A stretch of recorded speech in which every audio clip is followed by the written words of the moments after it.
فرماتے ہیں حضرت بیکل صاحب کہ ہر نظر کانپ اٹھے گی محشر کے دن، ہر نظر کانپ اٹھے گی محشر کے دن، خوف سے ہر کلیجہ دہل جائے گا۔ ہر نظر کانپ اٹھیں گی محشر کے دن، خوف سے ہر کلیجہ دہل جائے گا۔ اوڑھ کر کالی کملی وہ آ جائیں گے، حشر کا سارا نقشہ بدل جائے گا۔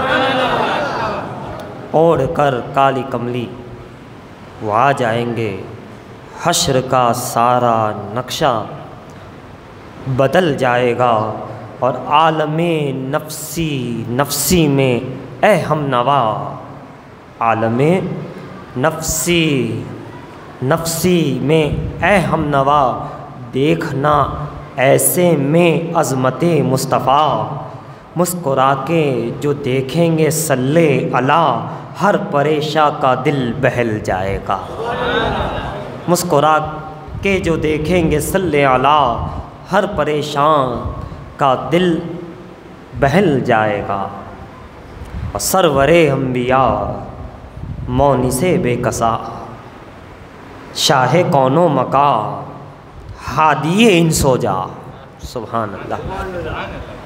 سرور انبیاء مونس بے کسا، سبحان اللہ، مونس بے کسا، شاہ کون و مکا، ہادی انس و جا۔ آپ کی گر نگاہ کرم ہو گئی، آپ کی گر نگاہ کرم ہو گئی، ہر عذاب آ کے رحمت میں ڈھل جائے گا۔ ہر عذاب آ کے رحمت میں ڈھل جائے گا۔ وہ میرا کیا کر سکیں گی بھور میں بلا، میرا کیا کر سکے گی بھور میں بلا۔ ناز ہے آپ پر یا حبیب خدا، ناز ہے آپ پر یا حبیب خدا، آپ کا نام لیتے ہی بیڑا میرا ڈوبتے ڈوبتے بھی سنبھل جائے گا۔ آپ کا نام لیتے ہی بیڑا میرا ڈوبتے ڈوبتے بھی سنبھل جائے گا۔ اور یہ ہے فیضان لطف و کرم آپ کا، یہ ہے فیضان لطف و کرم آپ کا، جس سے ہر سانس کو روشنی مل گئی۔ کاش صدقے ملے مجھ کو اس نور کا، میری تقدیر کا کام چل جائے گا۔ اور آخری شعر میں کہتے ہیں میری تقدیر کا کام چل جائے گا۔ اور اپنی چوکھٹ پہ سرکار بلوائیے، اپنی چوکھٹ پہ سرکار بلوائیے، کچھ تو بیکل کے بارے میں فرمائیے۔ بیکل اتسائی کہتے ہیں کچھ تو عاشق کے بارے میں فرمائیے، اپنی چوکھٹ پہ سرکار بلوائیے، کچھ تو بیکل کے بارے میں فرمائیے۔ یا مسیح دو عالم چلے آئیے، یا مسیح دو عالم چلے آئیے، ورنہ بیمار کا دم نکل جائے گا، ورنہ بیمار کا دم نکل جائے گا۔ ہر نظر کانپ اٹھیں گی محشر کے دن، خوف سے ہر کلیجہ دہل جائے گا۔ اوڑھ کر کالی کملی وہ آ جائیں گے، حشر کا سارا نقشہ بدل جائے گا۔ رسول پاک اور آل رسول پر درود شریف کا نذرانہ عقیدت پیش کریں۔ اللہم صلی علی سیدنا جد الحسن والحسین۔ صلی اللہ علی النبی الامی وآلہ صلی اللہ علیہ وسلم، صلاۃ و سلام علیک یا رسول اللہ صلی اللہ تعالی علیہ وآلہ وسلم۔ حضرات، شوال کے مہینے کے آج جو ہے 11واں چاند ہے، 11 تاریخ ہے چاند کی اردو کی، یعنی 11ویں شریف ہے، الحمدللہ رب العالمین۔ عید کا مہینہ ہے، عید کا دن ہے، جمعہ کا دن ہے، مطلب سید الایام، عید المومنین۔ مہینہ بھی عید کا ہے، دین بھی عید کا ہے، اور غوث پاک کی 11ویں شریف کی بھی نسبتیں ہیں۔ سبحان اللہ۔ کئی لوگ عید کے اس پیارے پیارے موقع پر کئی بارگاہوں میں حاضری دینے کے لیے بھی تشریف لے گئے، ہے نا۔ اور اگر کوئی آخر نہ جا سکا تو کوئی اجمیر معلیٰ کو، اجمیر مقدس کی دھرتی پر اپنی قسمت کو چمکانے اور عیدی کو وصول کرنے کے لیے بھی تشریف لے گئے، اور کئی لوگ نہ جانے کہاں کہاں پر تشریف لے گئے آستانوں پر۔ ماشاء اللہ، الحمدللہ، بڑی اچھی بات ہے، خوش نصیبی کی بات ہے۔ ایسے موقع پر، ایسے ہی مقام پر جانا چاہیے۔ مبارک موقع پہ، مبارک مقام پہ پہنچ جانا بھی مبارک ہوتا ہے نا۔ ورنہ لوگوں کا ماحول تو کیسا ہے اور کیا ہے، عام لوگوں کی میں بات کرتا ہوں، کیا جو حضرات نہیں کرتے، پتہ نہیں کہاں کہاں چلے جاتے ہیں۔ مبارک موقع پہ آپ مبارک جگہ نہیں آئیں گے اور منحوس جگہ پہ جائیں گے تو پھر کیا ہوگا۔ بہرحال اللہ تعالی ہم سب کو ان کا فیضان عطا فرمائے۔ دیکھتے ہی دیکھتے 6 سوال کے بعد 5 اور 6 سوال حضرت خواجہ عثمان ہارونی رضی اللہ تعالی عنہ، سبحان اللہ، مرشد و استاد غریب نواز رضی اللہ تعالی عنہ کا جب دن ہوا، جب ان کے استاد کا دن ہوا تو ہمارے سرکار شاہ عالم کے بھی استاد کا دن ہے۔ 12واں چاند، 13ویں شب، سراج الصدیقین، بدر المحققین، حضرت سیدنا شیخ احمد کھٹو گنج بخش رضی اللہ تعالی عنہ، آنے والا کل کا دن سرکار سید سراج الدین شاہ عالم محبوب باری رضی اللہ تعالی عنہ کے استاد کہیے یا مرشد کی طرح بھی فیوز و برکات جو اپنے آبا و اجداد کے ذریعے سے آپ کو ملا، تو گویا کہ کل شیخ احمد کھٹو علیہ رحمہ گنج بخش رضی اللہ تبارک و تعالی عنہ کا دن ہے۔ بڑی زبردست ہستی ہے، اس سے بڑھ کر کیا کہہ سکتے کہ شاہ عالم سرکار کو جہاں سے فیض ملا اور ساری چیزیں ہوئی، اسی کے ساتھ چاروں احمد کے جو مرشد ہے وہ بھی شیخ احمد کھٹو ہی ہے نا۔ 4 احمد کے مرشد ہے، سراج الدین کے گویا کہ ایک لحاظ سے استاد کہیے فیض میں، تو ایسی زبردست ہستی ماشاءاللہ الحمدللہ۔ اور ہم خوش نصیب ہے کہ احمد آباد میں آرام فرما ہے ایسی شخصیت۔ عثمان ہارونی تو اب مکے کو چن لیا اور شیخ احمد کو احمد آباد میں بھیج دیا گیا، وہ جنت الماوا کی بات ہے، اور اسی کا فیضان لے کر مدینۃ الاولیاء میں جنت الماوا بنانے والے شیخ احمد کھٹو گنج بخش رضی اللہ تعالیٰ عنہ کا معاملہ ہے۔ بہرحال بزرگوں کا دن ہے، ایام ہے، اسی سے چلتے اور بھی ایام ہے۔ بہرحال اللہ تعالیٰ ان بزرگوں کے صدقے میں ہمیں کامیابی اور کامرانی عطا فرمائے، ہمیں نیک بنائے، ایک بنائے، مخلص سے صادق بنائے۔ حضرات،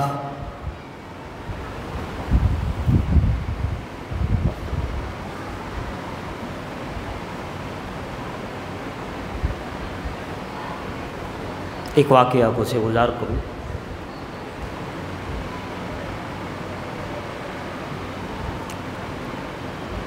علی بن موفق نامی ایک شخص دمشق میں رہتا تھا۔ دمشق کام کیا تھا اس کا؟ جوتیوں کو بنانا، صحیح کرنا، مونچی وغیرہ۔ دل میں پلی غریب تھا، مزدوری کرتا، آمدنی اتنی نہیں تھی، لیکن وہ جانتا تھا کہ حرمین طیبین پہنچنے کے لیے ظاہری دولت تو اپنی جگہ، حقیقت تو یہی ہے کہ سرکار جسے بلا لے کرم ہو جاتا ہے۔ دل میں مدینے کی یادیں، مکے کی بہاریں، تڑپ اور طلب علی بن موفق میں، سبحان اللہ۔ اب وہ روز محنت کرتا ہے، کچھ بچاتا ہے، جو بچتا ہے اسی نیت سے رکھتا ہے کہ میں حج کرنے کے لیے یا بارگاہ میں حاضری دینے کے لیے 300 درہم اس وقت ہوتے تھے، کہا 300 درہم جمع ہو جائے تو میں بارگاہ میں حاضری دینے کے لیے جو چلو سرکار کا کرم ہو جائے۔ 30 سال گزر گئے۔ 30 سال کے بعد اتنی رقم جمع ہوئی، پاکیزہ رقم، حلال رقم، محنت کی رقم، تاکہ اس پاکیزہ پیسوں سے، حلال پیسوں سے میں مکہ اور مدینے کی زیارت کروں، حج بیت اللہ ادا کروں، کعبے کی وہ تجلیات، وہ انوار، وہ کعبہ شریف کا طواف، وہ حجر اسود کا بوسہ لینا، وہ مقام ابراہیم، وہ صفا مروہ کی سعی، وہ پیارے آقا کی بارگاہ میں حاضری، وہ مدینے کا لطف و کرم، وہ پاکیزہ خوشبودار ایماندار باحیا ہوائیں، وہ فرشتوں کا ہجوم، اللہ، اس نیت سے وہ کرتا رہا، اور آخر میں 30 سال کے بعد اتنی پونجی جمع ہو گئی کہ وہ حج کے لیے تیاری کر سکے۔ اب اس نے جو ہے تیاری شروع کر دی، سارے معاملات ہو گئے کہ بھائی حج کو جا رہا ہے، حاجیوں کی لسٹ میں اس کا بھی نام لکھا گیا۔ علی بن موفق بھی جو ہے اس بار موچی جوتیوں کو صحیح کرنے والا، سینے والا، یہ بندہ بھی لوگ اس کو اچھا ہی سمجھتے تھے، اچھا بندہ تھا، سب لوگ مبارکبادی دینے آ رہے ہیں، مل رہے ہیں، یہ ہو رہا ہے، سارے دمشق میں جتنے بھی حاجی ہیں اور خاص کر کے یہ رشتہ دار مل رہے ہیں، پڑوسی مل رہے ہیں، جانے کی تیاری کر رہا ہے۔ ایک روز پہلے پڑوس میں خوشبو آئی گوشت کی، بچوں نے کہا ابا سے، جو ظاہر مدینہ تھا، مدینے جا رہا تھا، حاجی صاحب بن رہا تھا، حاجی حج کے لیے تیاری کی تھی، ان سے کہا کہ خوشبو بہت اچھی آ رہی ہے گوشت کی، پڑوسی ہے، ایک ہی دیوار ہے، قریب رہتے ہیں، کچھ مانگ لیا جائے تاکہ۔ بچوں نے کہا تو یہ حاجی صاحب علی بن موفق ان کے گھر گئے اور کہا کہ آپ کی جو سگندھ ہے، خوشبو ہے، بہترین ہے، لہٰذا اگر کچھ مل جائے تو بچے کی خواہش ہے، اور پھر میں حج کے لیے جا رہا ہوں۔ اس دور میں 9 مہینے 11 مہینے، کم سے کم 6 مہینے کے بعد لوگ آتے تھے، لمبا طویل سفر ہوتا تھا اس دور میں، تو کہا اب تو میں نہ جانے کب آؤں گا، کتنے مہینے بعد واپس آنا ہوگا، لہٰذا اب انہوں نے کہا کہ جناب بات یہ ہے کہ یہ جو کھانا ہے وہ ہمارے لیے تو حلال ہے، آپ کے لیے حلال نہیں ہے۔ بات یہ ہے کہ 7 دن سے میں اور میرے بچے، پوری فیملی بھوک اور فاقے سے زندگی گزار رہے ہیں، 7 دن ہو گئے، اب مجبوراً ہمیں مردہ کا گوشت لینا پڑا، اور ضرورت کے مطابق ہی ہم بھی اس سے کھا سکتے زندگی بچ سکے، اس سے زیادہ اگر ہم کھائے تو ہمارے لیے بھی حرام ہے، ہمارے لیے بھی اتنا ہی جائز ہے شریعت کی روح سے کہ زندگی بچ جائے، اس لیے مردہ کا گوشت حلال ہے ہمارے لیے، لیکن آپ کے لیے تو حاجی صاحب یہ حلال نہیں ہے، اور ہمارے لیے بھی اتنا ہی ہے جتنا ہم بچ سکیں، لہٰذا مجبور ہو کر کے ہم مردہ کے گوشت لائے اور بنا رہے ہیں، اور یہ کچھ اتنا کھا لیں گے اور بچوں کو کھلائیں گے تاکہ زندگی بچ سکے۔ 7 دن ہو گئے ہیں، نہ صبح کھایا ہے، نہ دوپہر، نہ رات، فاقہ کسی کا عالم۔ حاجی صاحب علی بن موفق نے جب سنا، واپس آئے اور دیکھا کہ میرا پڑوسی اور یہ ماحول ہے اس کے گھر میں، کوئی چیز نہیں ہے، کھانے کو نہیں ہے، لہٰذا اپنی 300 درہم کی جو پونجی تھی حج کے لیے اس کو نکالا، اور جانے کے بعد اس پڑوسی کے گھر میں گیا اور کہا کہ لو یہ میری طرف سے تمہیں ہدیہ اور تحفہ ہے، تحفہ۔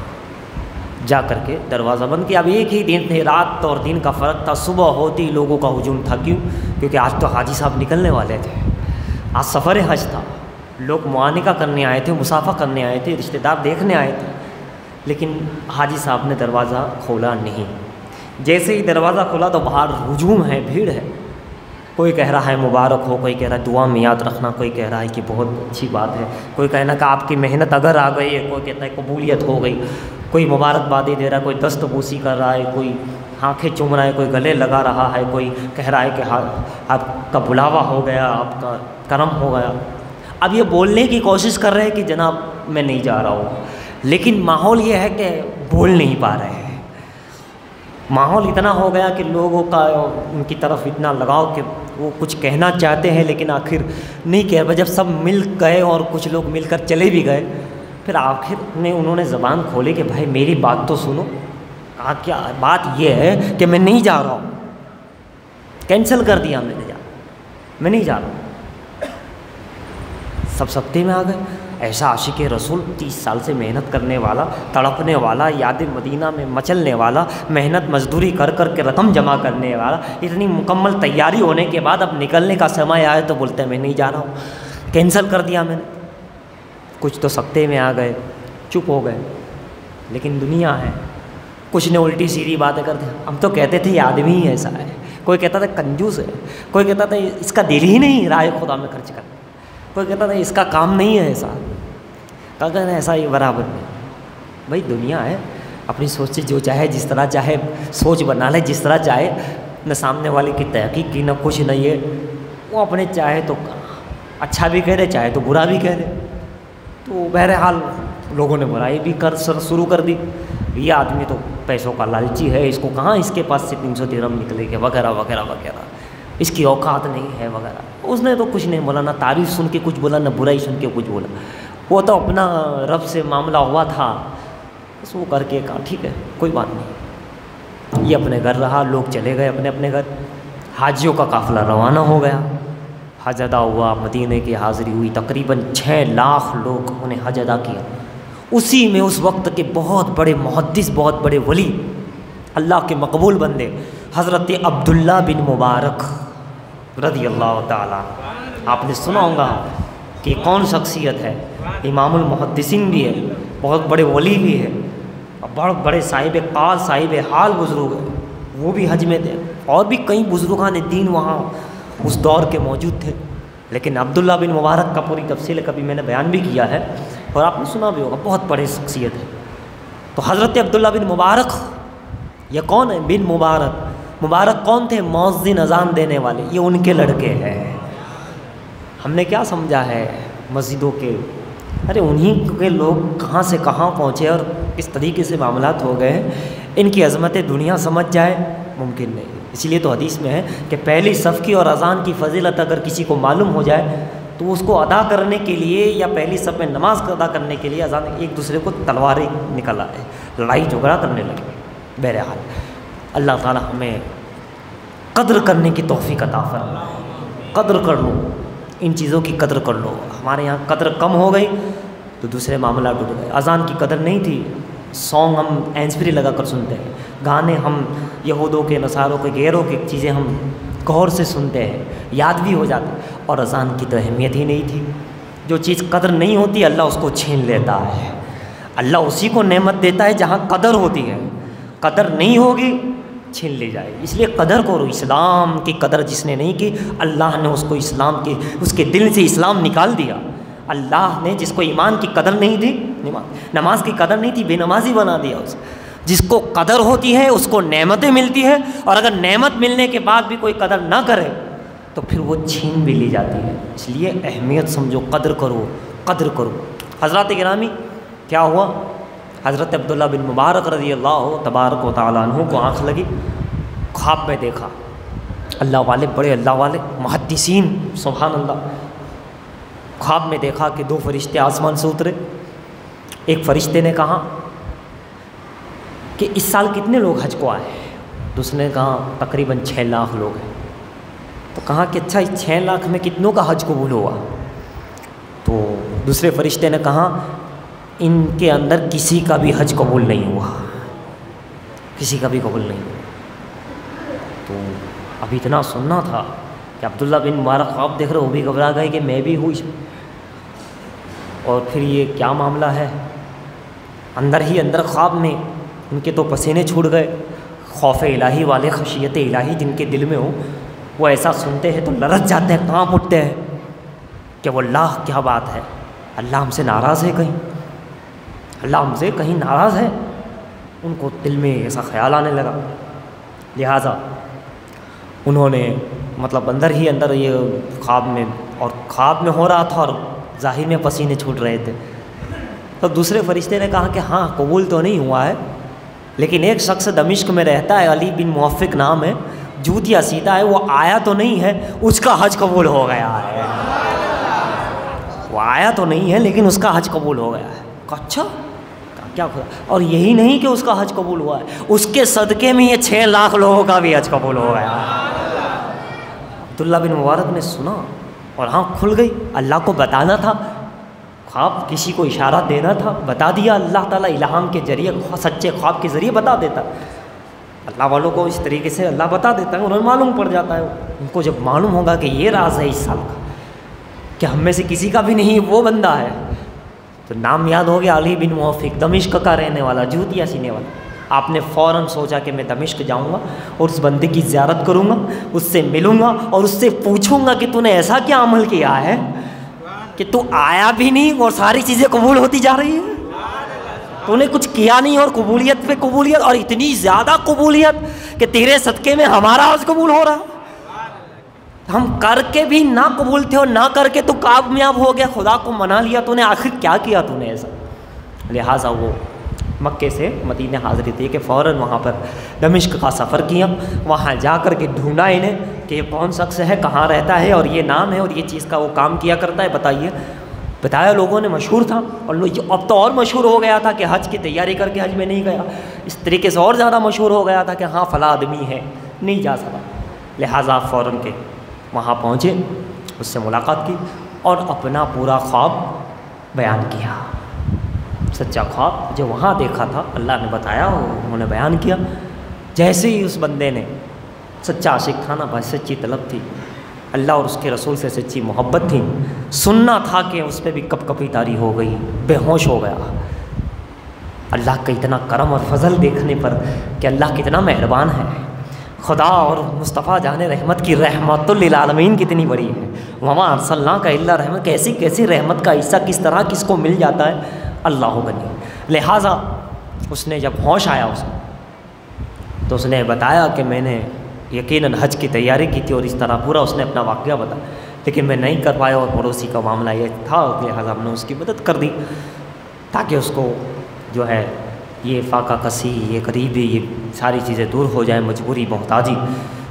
بہرحال اللہ نے اس کو قبول کیا لگتا ہے، اور اس کے صدقے میں میرا حج بھی قبول ہو گیا اور اتنا زبردست کہ ساروں کا کام ہو گیا، میں تو اللہ کا جتنا شکر ادا کروں کم ہے۔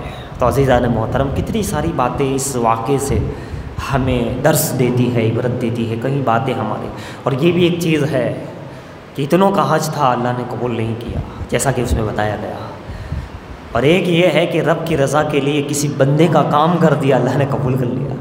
کب کہاں کون سی نیکی، کون سے طواف کا چکر قبول ہو جائے، کہاں پانی پلانا کام آ جائے، کہاں کسی کو اٹھانا کام آ جائے، کسی کو آگے بڑھانا کام آئے، کسی کے لیے دعا کرنا کام آ جائے، کسی کی چھوٹی بڑی نیکی۔ بس بات یہ ہے کہ حج ہو کہ نماز ہو کہ کوئی چیز ہو، رب تعالیٰ اگر راضی ہو جائے تو پھر کام ہو جائے، وہ کام ہو جائے۔ ایک اور واقعہ ملتا ہے کہ ایک پیر صاحب کے وہاں ایک چور آیا اور چور نے چوری سے توبہ کی۔ جب اس نے توبہ کی تو حضرت نے فرمایا کہ تو اتنے سالوں سے چوری کر رہا تھا، کفن چور تھا، کفن چور، تو یہ بتائیے کہ کوئی واقعہ کیا تھا، کتنے لوگوں کا کیا معاملہ تھا مومنین کا۔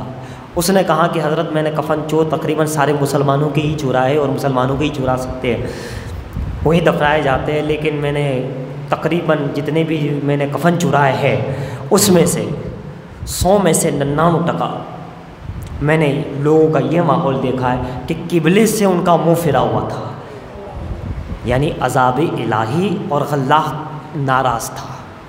اللہ کے ناراض ہونے کی یہ علامت ہے، اللہ کے عذاب ہونے کی یہ علامت ہے، عتاب ہونے کی علامت ہے کہ قبلے سے اس کا منہ پھرا ہوا تھا اور بڑا۔ تو باقی 1% ایسے لوگ دیکھے بہت کم کہ خوبصورت تھے، نورانی تھے، قبلے کی طرف منہ تھا، اور باقی تو سب کا بیڑا غرق تھا، ایسا تھا۔ اب وہ پیر صاحب گھبرائے، دیکھیے اللہ والے کو اندر خشیت ہوتی ہے نا، رکت طاری ہو جاتی ہے ان کے اندر، جب کہا کہ اللہ کعبے سے منہ پھرا ہوا، یعنی یہ تو بہت بڑا عذاب کی علامت ہے، بہت بڑا اللہ ناراض۔ تو وہ گھبرائے اور اپنے پیر و مرشد، اپنے استاد، اپنے حضرت سے انہوں نے رابطہ کیا، سفر کیا، اور جانے کے بعد یہ پوچھا کہ انسان کا کعبے سے چہرہ کب پھر جاتا ہے، کون سا ایسا گناہ ہے، کیا چیز کہ وہ اتنا بڑا عذاب اور عتاب کا شکار ہو جاتا ہے۔ تو ان کے حضرت نے، ان کے پیر و مرشد نے یہ بتایا کہ جب ناپ تول میں کمی کی جائے، بیپار میں اوپر نیچے کیا جائے، کم و بیش کیا جائے، دھوکہ دیا جائے، تو پھر یہ ہو جاتا ہے۔ بندوں کا حق مارا جائے تو ایسا ہوتا ہے، بندوں کا حق مارا جائے تو یہ چیز ہوتی ہے۔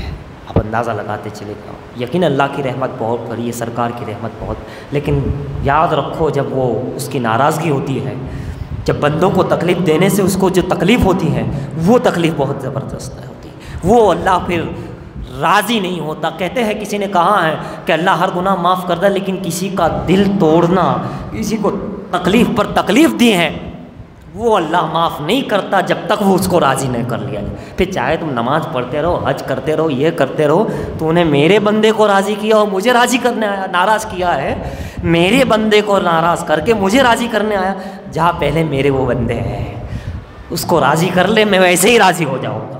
اس کا نظام یہ ہے، اللہ کا نظام یہ ہے۔ تو اے اللہ اللہ کرنے والوں، ذرا اللہ کے بندے، پڑوسی، رشتہ دار، اللہ کے بندوں کا بھی خیال کرو کہ کہیں ایسا تو نہ ہو نہیں ہے کہ ہم اللہ اللہ تو کیے جا رہے ہیں اور ساتھ میں کسی بندے کو بڑا بڑ تکلیف بھی دیا۔ اگر ایسا ہے تو پھر 0 کا حساب ہے، بلکہ 0 سے بھی زیادہ عذاب الہی، عتاب الہی، کعبے سے منہ پھر سکتا ہے، جنازہ بھاری ہو سکتا ہے، دنیا میں عتاب آ سکتا ہے، آخرت کا عذاب تو اپنی جگہ۔ کیا پتہ حج منہ پہ مار دیا جائے، عمرہ منہ پہ مار دیا جائے، نمازیں منہ پہ مار دی جائے، جیسا کہ کہا گیا کہ کہیں ایسے نمازی ہیں، کہیں ایسے نیک عمل کرنے والے ہیں کہ ان کے عمل ابھی وہ عمل پورا کر کے باہر بھی نہیں آتے، مکمل بھی نہیں ہوتا کہ اس کے منہ پہ اس کا عمل، اس کی عبادت مار دی جاتی کہ لے جائیے، بیکار ہے تیری یہ عبادت، کوئی قبول نہیں۔ منہ پہ مارنے کا مطلب جیسے کہ ہم نے پاس کوئی شخص آیا اور ہم اس کو یوں پھینک کر دے ہاتھ میں بھی نہ دے،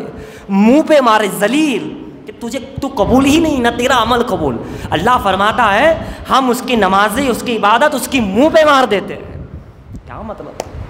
منہ پہ مارنا یعنی اللہ نہ تمہارے عمل کو قبول کیا ہے، نہ تو قبول ہے، نہ تیرے کوئی نیت قبول ہے، تو اچھی نیتیں رکھو، اچھے عمل کرو۔ عمل یعنی کہ ساتھ میں یہ کہ بندگان خدا جو اللہ کی مخلوق ہے اس کا خیال رکھا جائے، اس کا مطلب کہ دھیان رکھا جائے، حقوق العباد جسے کہتے ہیں، بندوں کا حق جسے کہتے ہیں۔ آخر میں عرض کروں اس میں کون کون ہے؟ ماں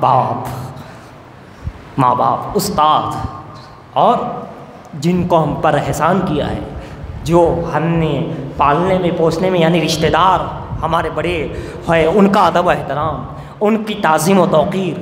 حقوق العباد کا دائرہ بہت بڑا ہے، اس میں کمی آتی ہے تو اللہ معاف نہیں کرتا۔ حقوق العباد ایک مرتبہ معاف ہو سکتا ہے، وہ اللہ کا حق ہے، اللہ معاف فرماتا ہے، وہ رحیم ہے، کریم، لیکن بندوں کا حق مارا ہے وہ اللہ کبھی معاف نہیں کرتا جب تک کہ وہ بندہ معاف نہ کر دے۔ اسی لیے عزیزان محترم اس چیز کا بھی ہمیں خیال رکھنا ہے، ورنہ اللہ کی رحمت تو بہت بڑی ہے، لیکن اس کے قانون بھی تو کچھ ہے، اس نے کچھ اصول بھی تو بنائے تاکہ بندے آرام سے رہ سکے، بندے خوشحال رکھے، بندے بندوں سے خوشحال رہ سکے، بندے بندے کی طرح بھائی کی طرح رہ سکے، ایک دوسرے کے مددگار ہے۔ مسلمان ہوتا کون ہے؟ مسلمان مومن وہی ہے نا جو ایک دوسرے کی مدد کرے۔ مومن وہ نہیں، مومن وہ ہے جو اپنے لیے پسند کرے، وہ اپنے بھائی کے لیے پسند کرے۔ مومن وہ ہے جس کی زبان اور ہاتھ سے دوسرا مسلمان محفوظ رہے۔ یہی ساری چیزیں بتائی گئی ہے، لہٰذا اللہ تعالی ہم تمام کو ان تمام باتوں پر عمل کرنے کی توفیق عطا فرمائے۔